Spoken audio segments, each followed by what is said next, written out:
But first of all, I'd like to thank you for being our guest today, and to introduce you to those who, they've got a few people who come on late. Rick Stapleton from the Property Room, expert in multi-occupancy. I know when I first spoke to you, Rick, you've lived in, Sydney, Melbourne, Queensland, Brisbane, am I right? Sort of. Yeah, I've lived, pretty much a lot of different places, so I have a good understanding of different markets, Yeah, which is unusual. Most people kind of stick within a 50-kilometre realm of, the pocket of where they were born and raised. You've got 20 years experience in building and development, which is fantastic. And, I guess like myself, you're an educator in the property space, and you're also obviously helping people get into the investments and making sure they don't make any errors there. And you're a working parent as well, so you kind of get the struggles that a lot of us face. So I'm going to minimise my little face there and let you take over. Thanks, Joe. Okay, I will be sharing my screen. Host, disable the attendee screen first. So have you disabled your sharing?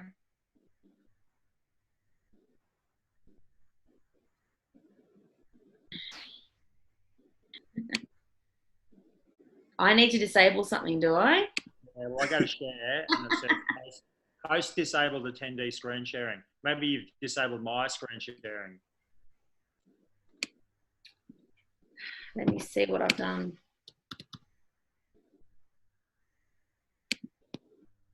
Why don't you just, while I sort this out, would you mind just sort of, I guess, give it a bit of a rundown? Exactly. All right. So basically, Joe, spot on. I've got that experience in property that's across a few different markets, and raised in Victoria, schooled in Victoria, university degree in Queensland, moved to investment banking in Sydney, worked down there in corporate finance, management buyouts, capital raisings, things like that. Moved back to Queensland with my family, started a family here, and worked a lot in property, started getting into sort of small developments and financing, a bit of litigation funding, sort of a bit of everything, a little bit of an entrepreneur. But I have a really good perspective on a lot of different things, a lot of different asset classes. Property I find quite easy because it is bricks and mortar, and it's got a variety of uses. It's not just about income off property. It's about equity gains. It's about understanding financial analysis, trends, ABS data. There's a stack of stuff that goes into it, and I find it sort of keeps me busy and keeps me thinking, which is different than a lot of other things that I've worked on. Very busy family man, 4 kids, always flat out. Yeah, very busy. So I'm always constantly stretched and stressed. And I think from that as well, I naturally, what sort of makes me tick is about generating returns that are greater than the risk. I think if people can understand risk and return, generally the lowest risk thing you can invest in is a bond or a government bond or something that's backed by a government. Effectively, your return's low because the risk is extremely low that they will default on that. Yeah. And then at the other end of the spectrum, you can invest in higher risk things with higher returns. But the way to make money is really to get a premium return for a lower risk. And I think that's what we can achieve here with this particular property class with rooming houses, or our version of that, Multi Occ, because you're effectively getting a commercial return off a residential property. So it's higher than a normal residential return. That's why I like it. That's why I think it beats a lot of things in the market in property. And I think if you can understand that risk return, if you can get a better return for the same amount of risk, you're going to do really well. Yeah, absolutely. I've just handed over hosting realm to you. Do you want to see if that brings up your share? Yeah, it does. It does. We're finally going. Yay! And just then make that full. There we go. Thanks, guys. Thank you. Over to you, Rick. Thank you so much. So we've done that slide, which I'll skip across to the next one. Okay, so I've spoken about myself enough. We do rooming houses. Obviously, our version of that is the multi-occ houses, and I'll explain what that is later on. We also do a few small developments, like little subdivisions and splitters and things like that as well. But that's still in that space of rooming because we do it in areas where there's high rental demand and you can still do rooming. So importantly, first slide I'd like to talk about is growth and cash flow. I've talked about risk and return, but there's also growth and cash flow. And when I talk about growth and cash flow, I'm talking about equity, capital growth, and cash flow. Very difficult in a property market to get both. Often people chase growth, which is close to a capital city, which I think is a really good strategy for property. The only downturn of that, the only downside of that is usually negative cash flow, because if you've got high capital growth, usually you've got less return, lower yields, and therefore either negative or neutral cash flow at best. If you're chasing cash flow, you usually start heading out to regional areas where there's less growth. So it's often a trade-off. So it's important to try and get both, and we'll teach you how to do that a little bit later on. So let's have a look at this particular slide. We're looking at apartments, houses and land in Australia across a period from 1987 to 2019. So that's roughly a 30-year period. And you can see there, this is Australia, the median price of an apartment, house and land per square metre. You can see that the best asset class here in property is clearly land. It's actually gone up 41 times in the last 30 years compared to apartments at 7.6 times and houses at 8.5 times. So a lot of people are going, well, that's too good to be true, right? Well, it isn't. But the only issue with this is it actually creates a little bit of a conundrum, because most of you are thinking, well, I'm just going to go out there and buy land. But the problem is, if you go out and buy land, it's very hard to hold land because it doesn't actually have an income. Grass doesn't really give you an income unless you cut it up and sell it. But the reality is you won't get that return that you're going to get if you put a property on there. So I think most people will agree with you. The best way to get return on your land is by building a building and getting a rental return off it, or a lease or something like that. So that's an important, really, really important thing. And the reason why houses get a slightly higher return than apartments is obviously that land factor as well. Remember, land appreciates and buildings depreciate. Another slide on growth and cash flow. So you can put a house on top of the land, and that's what most people do. And there's probably a lot of people on this webinar today already own houses, investment properties, etc. So that's what you do. You build something to get that rent, get the tax deductions, and maximise your cash flow. So with a typical house, you might get neutral cash flow, or you might get $50 a week. That's sort of pretty typical. Most people who have a property would probably agree with me there. What we want to talk about is getting a higher cash flow. We're talking not $50 a week or neutral cash flow. We're talking $300 plus per week. In some instances, it's $400 or $500 per week. So it's getting that commercial return on your residential land.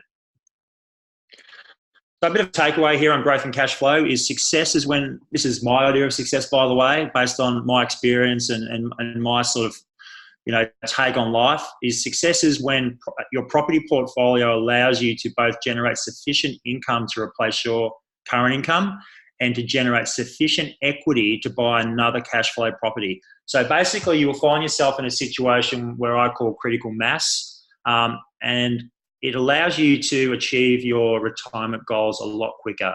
And you do this by having strong cash flow combined with capital growth with your properties. And it's about generating that commercial return. So you will find yourself in a position where all of a sudden you've got this income, you can live off your income, you no longer have to work in your job because maybe you don't like your job, maybe you do like your job, you can do both. But you also find yourself in a situation where you've actually got enough equity in your properties now that you're buying new ones every year or every 2 years, every 6 months, and you're actually generating more cash flow than you actually need to live. That's what I call critical mass. And the way to get there is to have combined growth and cash flow.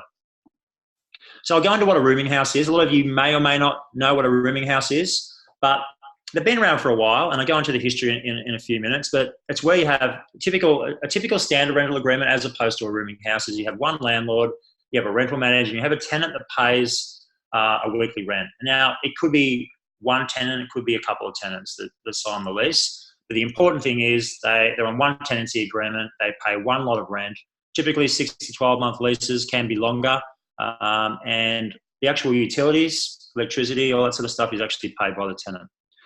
Now, with a rooming house, you have a separate agreement. It's different. It's actually a different agreement than a normal tenancy agreement. It's called a rooming rental agreement. The landlord pays for utilities and upkeep of the property, so they landscaping, cleaning, sort of stuff of common areas, utilities, etc. You have a different rental manager. It's not a normal rental manager, it's a rooming rental manager, and each tenant signs a different tenancy agreement and they all pay a set amount of rent per week. Lease terms are the same. The main differences are you have separate tenancy agreements. There's a different type of tenancy agreement. There's a set of house rules that also form part of a tenancy agreement, and they cover things like who cleans the kitchen, how often, when visitors can come. It's actually quite strict, and it's there to form harmony within the house. There's council and town planning restrictions in relation to rooming houses, which obviously we abide by. Fire and safety requirements. Common areas must be furnished as well, because when you think about it, if it's a share house, one person's not going to bring in all the furniture in the lounge room and the living areas and be responsible for that.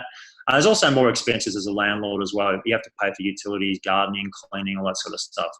If you look at the types of tenants under these different arrangements, generally with a standard rental agreement, you may have single people renting a one-bedroom unit. You may have families. You may have a couple of people living together. With a rooming rental agreement, it's not families that live in these rooming houses. It's generally young professionals. It can be students. It can be people who just live by themselves. So they are generally different types of people that rent under these arrangements.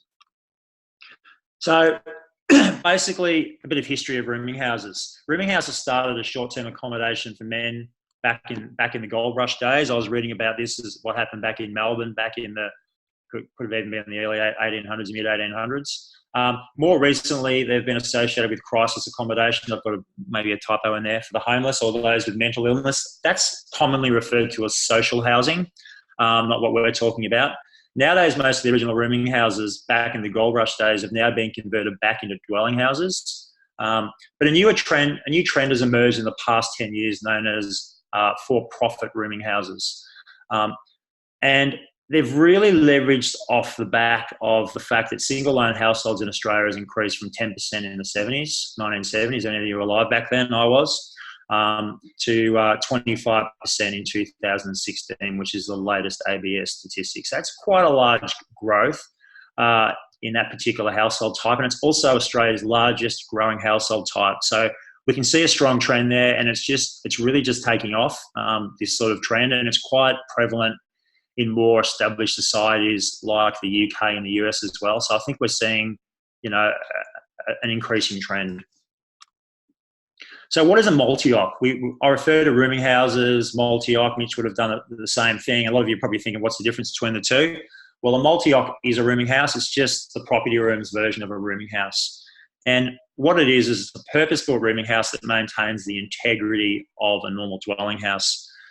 The good thing about it is, due to our plans and the way we do it, you can get residential lending, which is very important because it's all about your return on investment.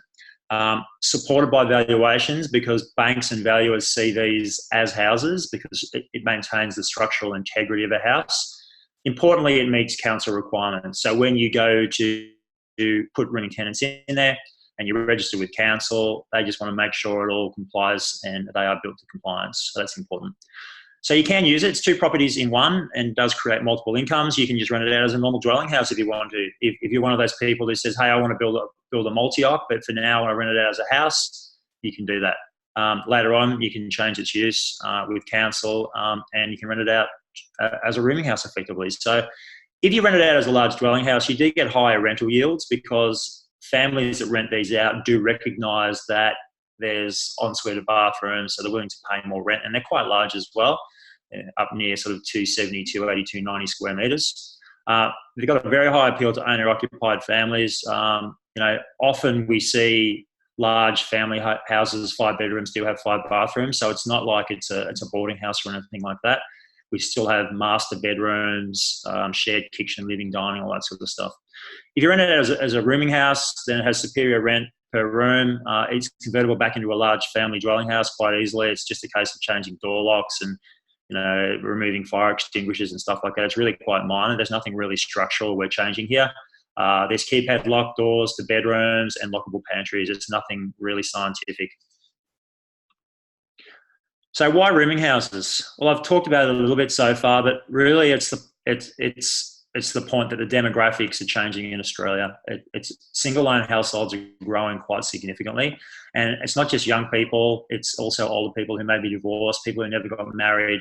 I think really it's the forgotten generation. I was quite shocked when I saw that 1 in 4 people in Australia lived in single-owned households, and I had no idea. It's quite sobering. They need somewhere to live, guys. I'm trying to skip here. Wait a second. Okay, so some more graphs. So the supply of bedrooms across different dwelling types, you can see there's very limited supply. When you consider that 1 in 4 people live alone, it's generally about 5% of dwellings are 1-bedroom dwellings. You can see that most of the dwellings are around that sort of 3-bedroom plus, or even 4 bedrooms. So it's not really suited to this growing demographic. So demand during property cycles, this is important as well. When we look at what happens during different phases in the property cycle, things can change with a rental property. And at any given one time, you want to make sure you've got the property type that's always going to be in the greatest demand, because it will always rent. And while the markets are strong and we've got low vacancy rates and interest rates are ticking along nicely, it's not hard to find a tenant. But when things get harder, interest rates start going up, owner-occupiers are less likely to buy because it becomes unaffordable, and there's more people wanting to rent, they'll often go towards the affordable properties. Affordable properties are always going to be in the highest rental demand. And people will, and if times are tough also, as as economic cycles turn down as well, people renting, a $400 a week apartment or whatever it may be will go, well, hey, I can't afford that anymore. I'm going to move into a more affordable rental property. So they generally do very, very well during slow economic times and strong economic times. And the good thing is, when you look at the demographics, there's a massive shortage of properties for single loan households as well. So where are rooming houses? Well, I've just got a map here of Melbourne, because I managed to get myself a register online to see where they all are. And I sort of put on a map where roughly they're all situated.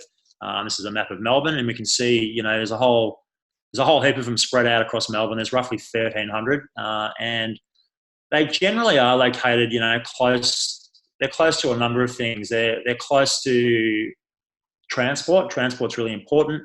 Employment precincts, education precincts. So we're talking universities, hospitals. They're also close to shopping areas, commercial, other job precincts, industrial areas, et cetera, et cetera. So they're generally in areas where people want to live. Everyone hear me okay? Am I good, Joe? Yeah, I'd unmute myself, but yeah, absolutely fine. I'm amazed there's 1,300 throughout Melbourne, but obviously, you mentioned before about there's obviously a need for these sorts of houses, but it's also people wanting their independence. So you might be a low income earner, but still, maybe you're in your mid 60s, you don't want to live with your kids yet. Maybe you want to have, your own private space. So I can sort of see the rooming house lends itself to low income earners, but then also people who really do want to have their own private abode without, not having to be that multi-generational sharing. Yeah, I think the difference, it's a good point, Joe. There are situations where you can share, but I find most of the sharing situations, like I look at flatmates.com.au, they'll give you a really good idea of the demand and the amount of people looking for rooms, and it's actually staggering. You go into suburbs and there's like 130 something people in Geelong looking for a room right now. Wow. Get together, guys. But problem is, in those situations, they can collaborate and go and rent something together, but A, they don't know each other. B, well, it's not such a problem not knowing each other, but it's a problem about the formal arrangement. It's sort of informal. In a lot of instances, it's a family renting out a spare room.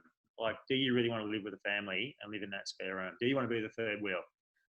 So it's about creating a formal arrangement where there's house rules, people know the situation, they know there's boundaries, they know things will be looked after, they know there's a professional rental manager, it's not going to be cash under the door.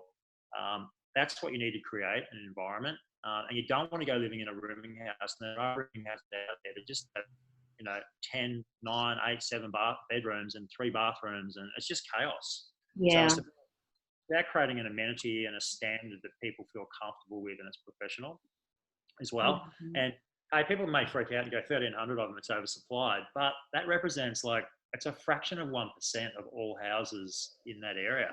And when you look at a quarter of every person currently is a single loan household, yet we've got such a small amount of these opportunities for people. And these are affordable. These are way more affordable than units. So it makes a lot of sense. 100%. Yeah, no, I agree. So who's looking for a rooming house? Well, there's lots of smiley faces that are looking for rooming houses. But this is off flatmates.com.au, and this will give you a really good idea. I mean, you just go in there and have a look at any particular suburb, who's looking for a room right now. And what you can't see their faces, but they're all mainly young people in their 20s and 30s, and they're either studying part-time, but they've all got jobs. They're either part-time working or they're full-time working, but they're generally transitioning in their life or their career.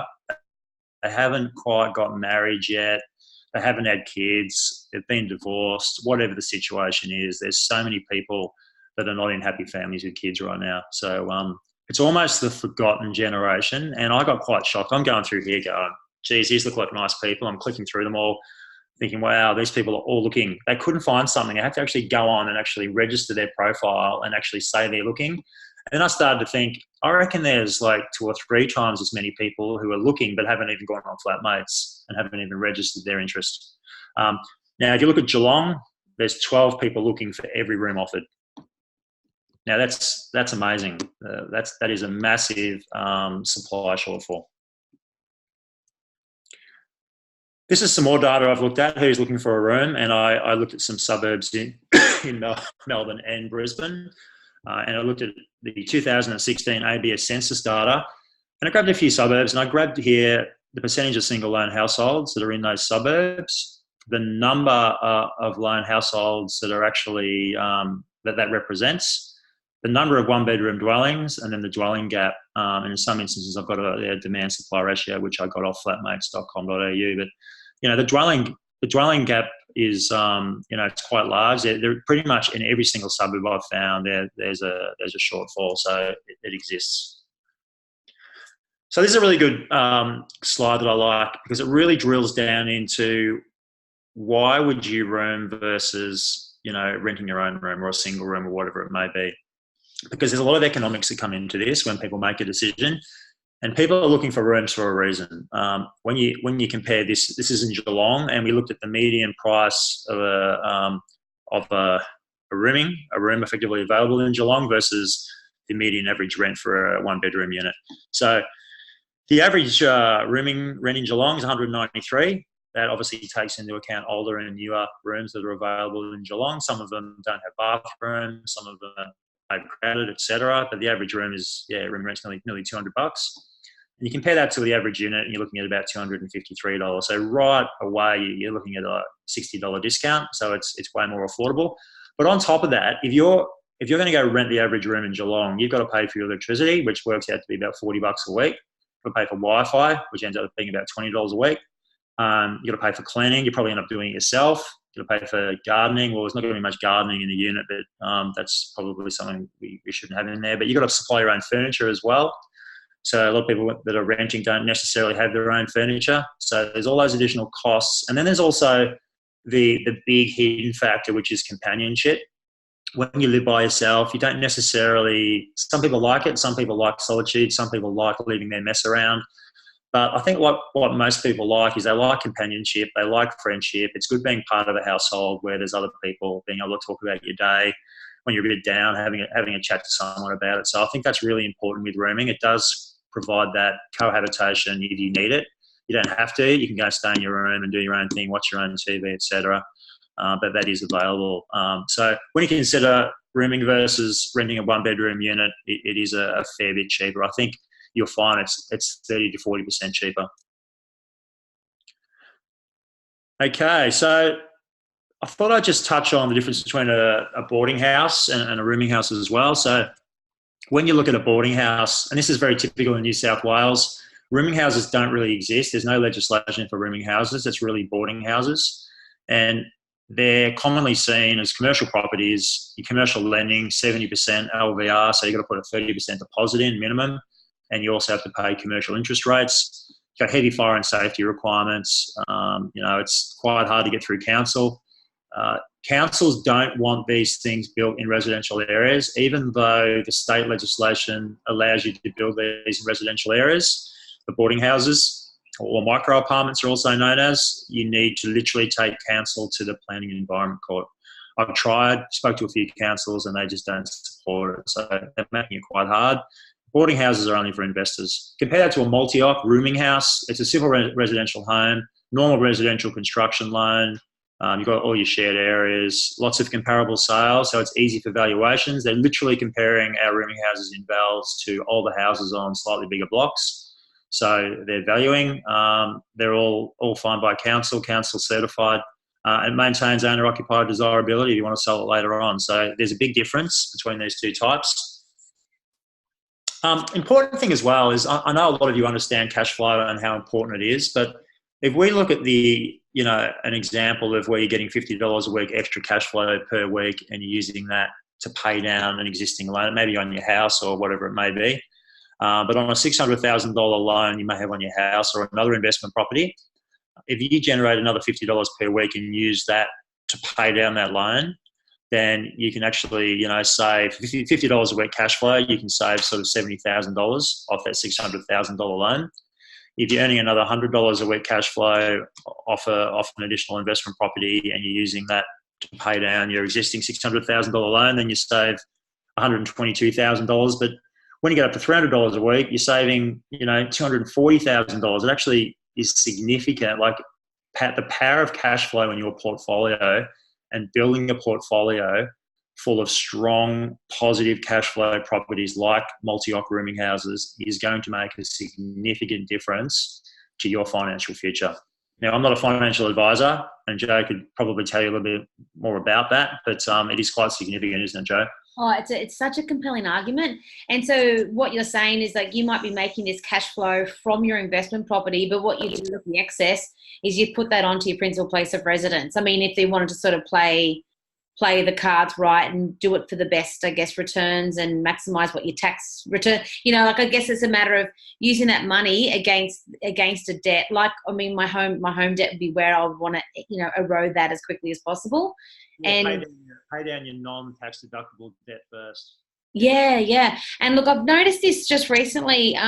Louisa Sangera, who's a broker we do a lot of business with, she posted about, just putting that $50 a week, which is one of the examples you've got there. I mean, that's such a compelling argument. We're talking $50, and now with everyone's interest rates, those on variables, that they're coming down. If you haven't you don't miss that money. So just roll it into that debt.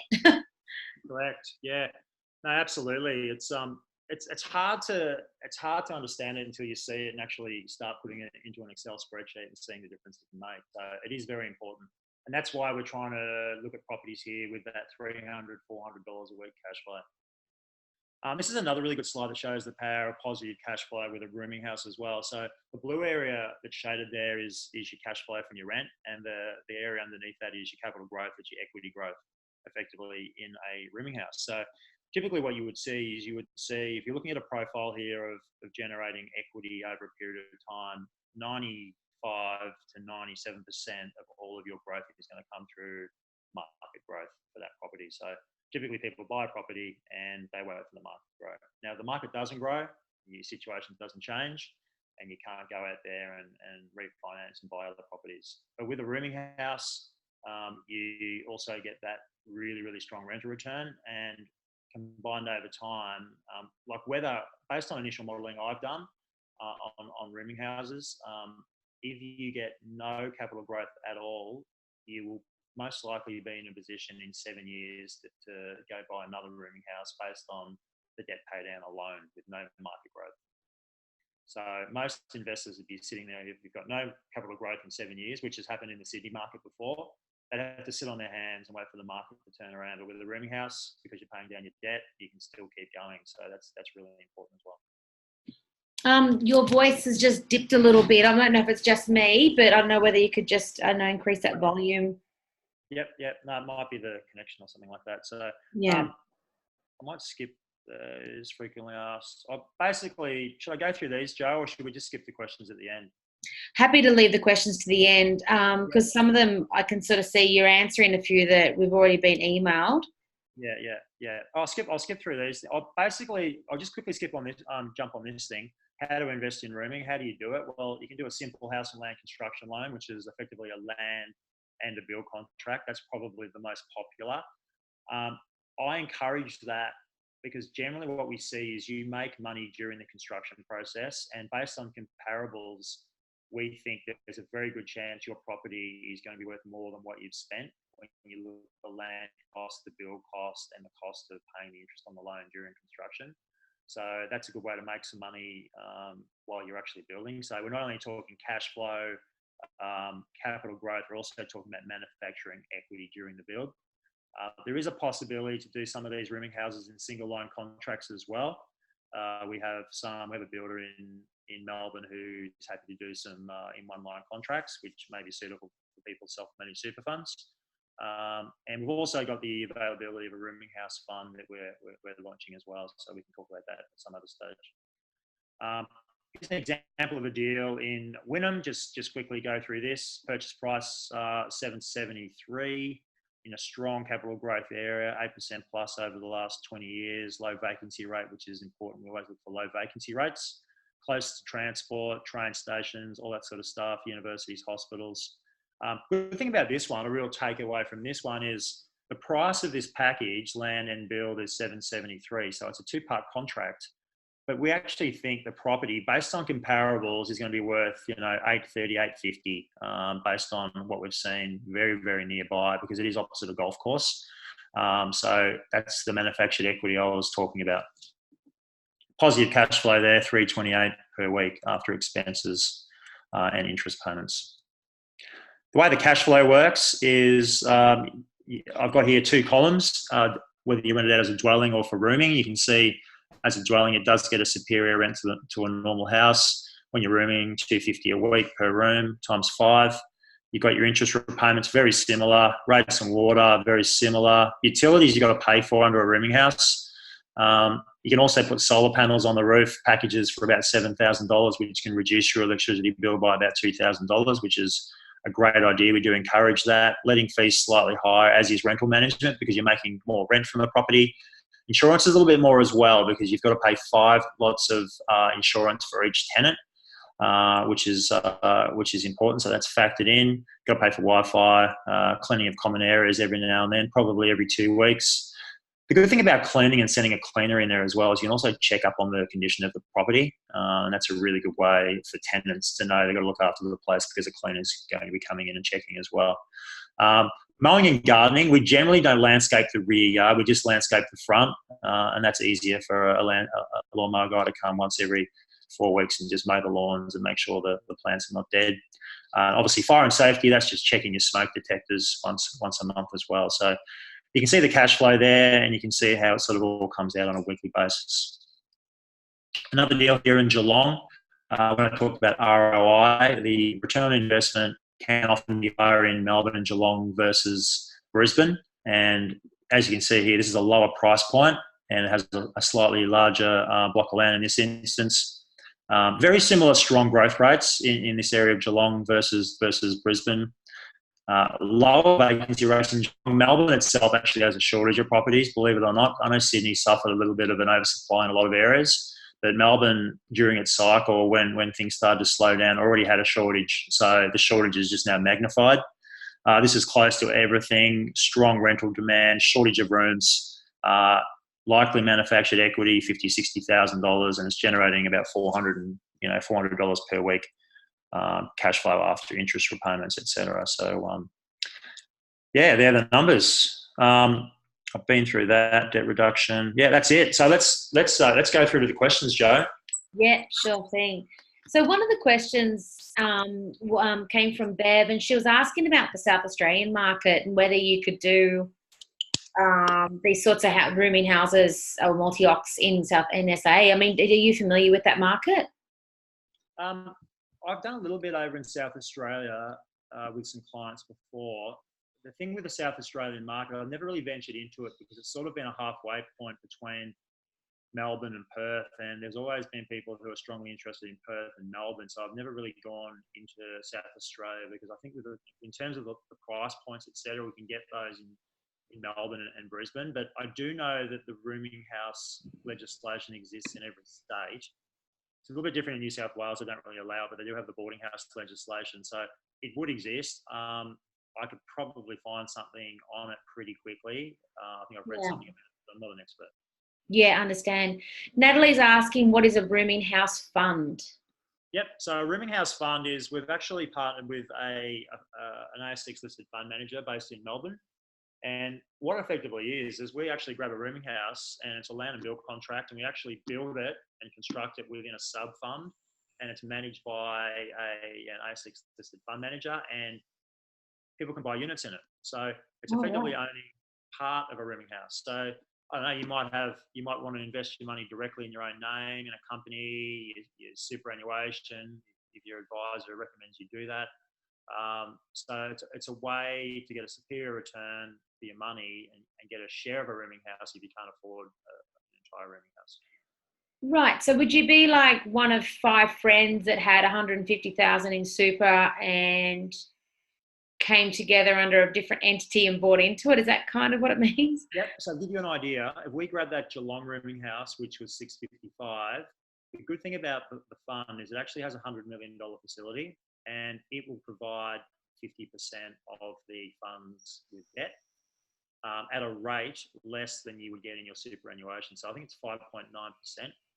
So they would provide half of the funds. So in that instance, we'd only need to come up with roughly 340,000 in investor funds.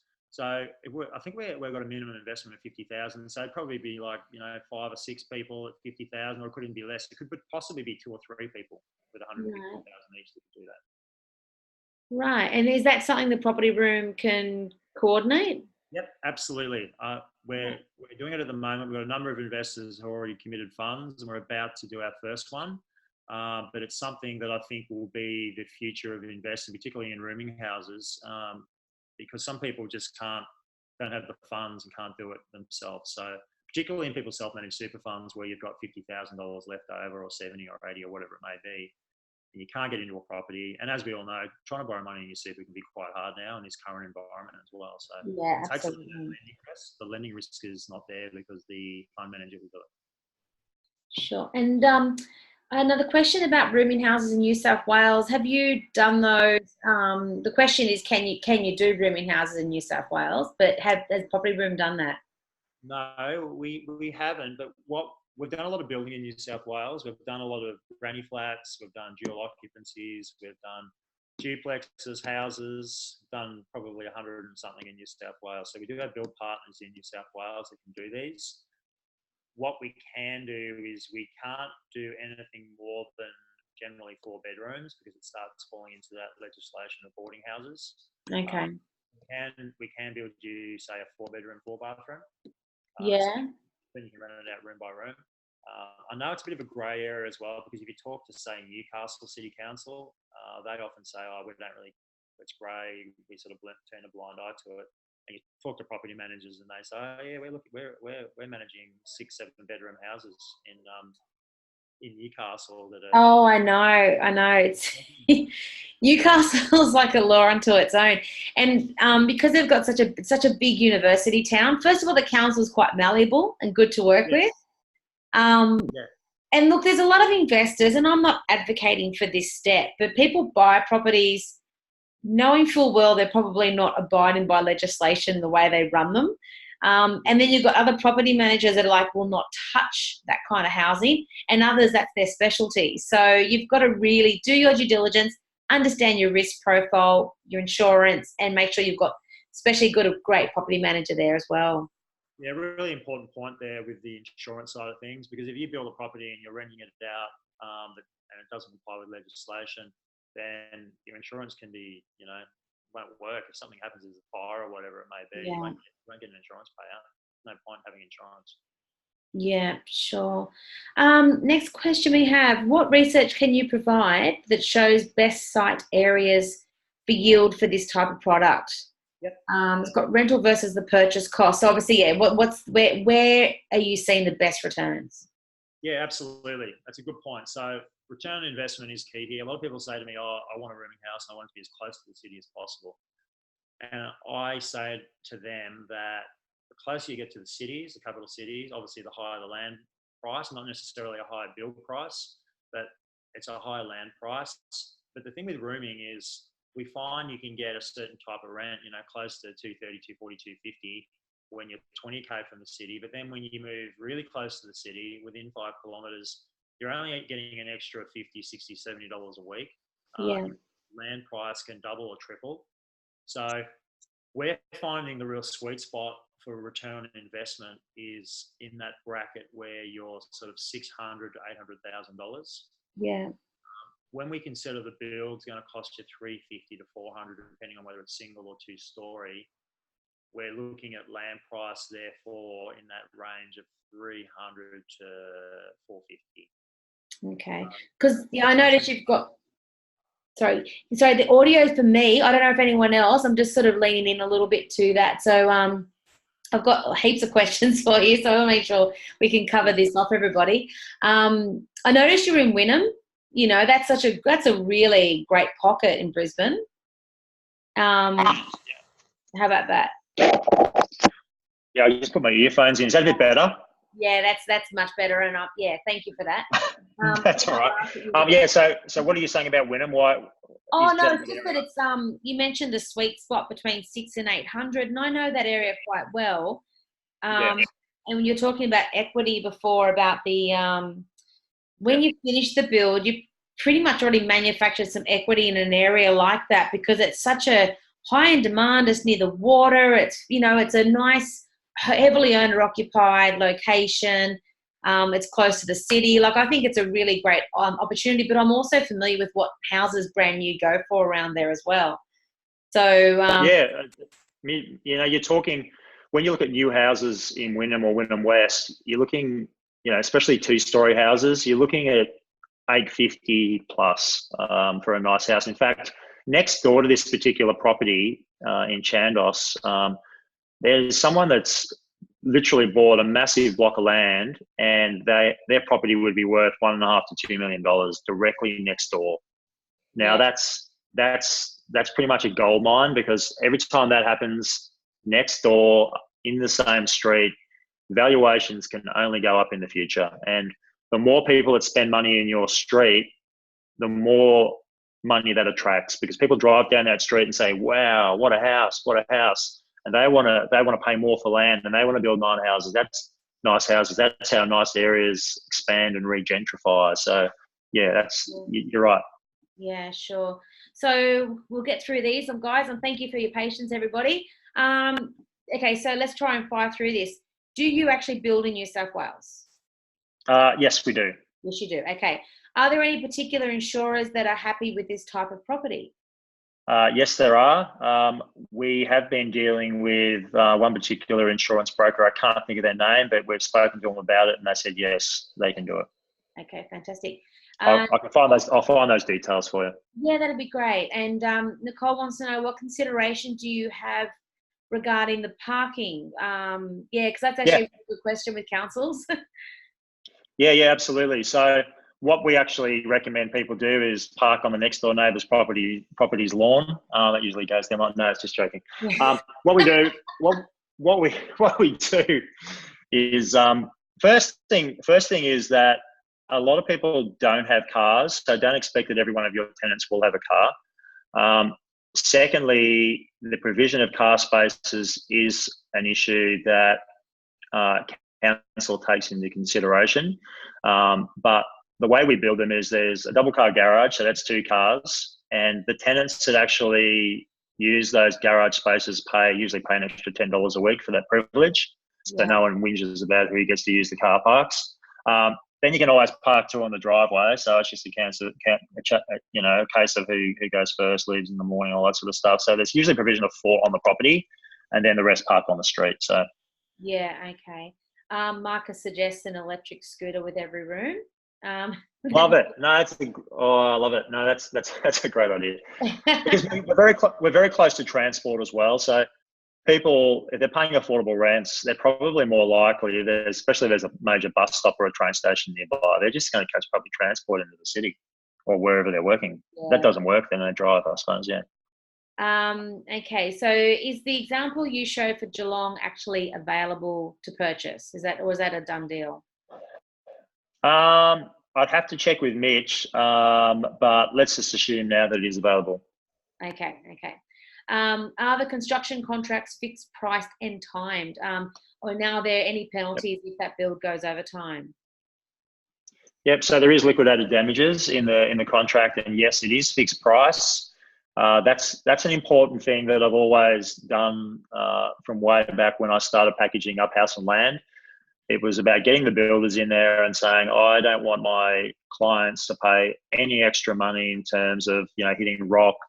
If the survey comes in different than the developer, if the soil test is different than what the developer told you, I don't care. Our clients have their finance. They can't afford to pay an extra dollar of cost. So we've always maintained fixed price, and it's true fixed price. All of the variations happen in the ground, and it's usually due to rocks and soil types and slope and stuff I haven't taken into account. So I've done close to 600 plus. Oh. My clients have ever paid an extra dollar as a variation. So, and importantly, turnkey. So your property has clotheslines, it has letterboxes, it has lawn, it has driveways, landscaping, lighting, dishwashers. Everything's in it. So there aren't any surprises. Yeah, it's funny. I get people say, they're comparing builders and one seems so much cheaper, but you look at the fine print and you're up for turf and you're up for blinds and, like all these other things that it's going to be on your time as well as dime, So I think people get wooed in by the price without actually really noticing what's included as well. So that's important. Sorry, did you mention, I know Mitch has answered it online, but someone was asking how quickly the rooms rent for. Did you? Yeah, usually they're fully tenanted in a couple of weeks. Yeah. And he's mentioned here that you had 13 applications and the last one and 3 rooms filled by the end of the week, which is pretty compelling as well. Yeah, exactly. So generally speaking, when you initially rent it out, so you finish construction, so allow a couple of weeks for them to initially fill up. But when they become available again, there's such a large demand, and the rental manager can start advertising, 4 weeks out anyway. So generally, they just one moves out, one moves in when they expire. So they do rent out quite quickly. Fantastic. Does the house design include an ensuite for each room, or are the bathrooms shared? Individual ensuited bedrooms. Yeah. Any trends in issues with tenants? That's actually a really smart question. So The rental managers I've spoken to say they don't have issues, but I would imagine you would have issues just like you would with any normal tenant. But it always comes back to that rental manager and their ability to screen tenants and know when they see a problem with a particular tenant. Yeah. So I don't think you're going to. And the reason I say that is because we have ensuited bedrooms. If we had shared bathrooms, I think you'll have more issues with people, losing it in the morning, trying to get to work on time, etc., and people not cleaning their bathrooms, etc. But I think you'll have the same sort of issues as a normal house. Because it's actually the rooms are private and ensuite. So if you don't clean your bathroom, that's your problem. But the common area, you've got that hard clean done by a cleaner. Is that what you were saying earlier? Yeah. Correct. So the tenants have to maintain the common areas, but every couple of weeks a cleaner will come in and check things and clean it all. And some years ago, I was sharing with a mate of mine, and he's I remember just hating having to clean up his stuff, and I thought for the sake of our friendship, and he's still one of my best buddies, I said we have to get a cleaner. I just our relationship's platonic. I don't like you enough to clean up after you. So. Either that or you charge him $30, $40 a week for cleaning his mess up. Oh, yeah, that's right. Okay, so is it a good idea to let the rooms out furnished? I've had to think about this, and it may be depending on the area. So it's a case-by-case basis, talking to different rental managers. I know in the UK, they generally furnish them and rent them out. But I think the property managers I've spoken to in the areas that I've been looking at, they've been saying no, just furnish the common areas. Okay. But it'd be a case-by-case basis, and there's nothing stopping people or landlords from furnishing the rooms. And you've got the depreciation benefits of that if that's a path you wanted to take down. Yep. Maybe. Yeah. And that's Yeah. Okay. So, sorry, someone's asked if you can get a copy of the presentation. I'm happy to send that out as long as you're happy to. Are you happy to share? Yep. Yeah. Okay. Yeah. Absolutely. Okay. So I think I'll skip one here. What difference in the property manager versus rooming property manager should we look for? It's really somebody that's done it. It comes back to experience. So I find it quite easy to find rooming house managers in that I know where the rooming houses are. I can just type in an address into Google, and voila, it comes up, the rental, who's the rental manager, etc. So it's quite easy to find that, and it's just talking to the rooming house managers and asking them how many rooms are they currently managing. And I have a set list of questions. I interview rooming house managers all the time and record those as well for sending out to clients. But it's really just a case of just talking to them and asking questions, and it's really about experience and asking what problems they've had and how they've handled them and how quickly do they rent out. There's a whole heap of questions I ask them. And is that something, if someone went through the property room, you'd be able to do the introduction to a local area, somebody you work with? Yeah, that's what we do. We definitely do that. That's part of our service. So we don't just want to build the rooming house. We want to make sure that you get it tenanted and get it full, because that's where the rubber meets the road. Yeah. And whether it's a house or a rooming house, we've got to get tenants in there. Sure. And I think I might just be, based on time, I might leave it one more question. So far, how well do they value up at completion? Really well. We've pretty much the only shortfall we've had was $8,000 on one. We've had some come in slightly over, but most of them come in on the dollar. Yeah, and I guess you're comparing that with other 5-bedroom houses, and most people don't do 5 bedrooms with an ensuite. But with that said, there's a really large national builder, and I'm in the northern beaches of Sydney, and they've built a display home, and every room's got an ensuite. So it's normal. Yeah, it is quite normal. It happens. I think it's a lot of bathrooms to clean for if it's just a family unit, but people are doing this, and I guess that's where, from a valuation perspective, a lot of banks might just go, yep, it's just a standard house. That's what people do. That's generally what we've found. We've only had one valuer come back and say, hey, wait a second, this is a rooming house. And because there were rooming houses in the area that were 5-bedroom, 5-bathroom, they just assumed it. But that's the only instance that's ever happened. But most of the time, they just think it's a nice big home. Yeah, fantastic. How can people get in contact with you, Rick? Because I know there's a lot of questions, and I might wind up having to email a few. So if I haven't had your questions read out now, just email me back on all the Property Women's emails that you receive, and I'll be able to pass them on to Rick. But yeah, the best contact at the property room. Yes, that's the best one, because Mitch and I will both receive that. And obviously, if anyone wants to, know more or wants to invest, Joe, they will contact you. Is that right? Yeah, happy for them just to, just joe@propertywomen.com.au. If you'd like an introduction to Rick, if you've got any questions with regards to this nature of investing, obviously it's created a huge movement of interest here today. We've had a lot of people on, a lot of active people asking really smart questions, and people that have hung around, given that we had a bit of a tech held up in the beginning. So I do thank you for those that are still with us, and listening. And Rick, thank you for sharing the wealth of knowledge that you've got in this space to our audience, because it's definitely got everyone's attention.